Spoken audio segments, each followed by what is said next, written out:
অবলার আবহাওয়া কথা। বাংলা ক্যালেন্ডারে আজ 20শে চৈত্র। নতুন বছর আসতে আর বেশি বাকি নেই।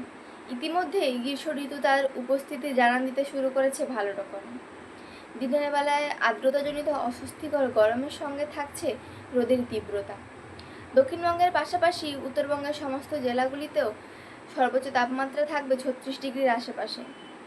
সর্বনিম্ন তাপমাত্রা এক ধাক্কায় অনেকটাই বেড়ে 24 ডিগ্রিতে পৌঁছেছে। তাই মধ্যরাত্রের আগে অস্বস্তি কাটছে না। বৃষ্টিপাতের কোনো সম্ভাবনা না থাকলেও স্থানীয়ভাবে কোনো কোনো জায়গায় বজ্রগর্ভ মেঘের সঞ্চার ও আংশিক বৃষ্টিপাতের সম্ভাবনা থাকছে।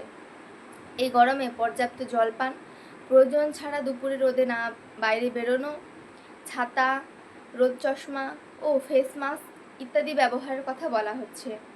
গবাদি পশুদের জন্য পর্যাপ্ত পরিমাণে পানীয় জল এবং ছায়াযুক্ত আশ্রয়ের ব্যবস্থা করা প্রয়োজন। বর্ষাকালীন শাকসবজি চাষের জন্য ক্ষেতের মাটি প্রস্তুত কিংবা মাছ চাষের জন্য পুকুরের সংস্কার ও রক্ষণাবেক্ষণের এটাই উপযুক্ত সময়।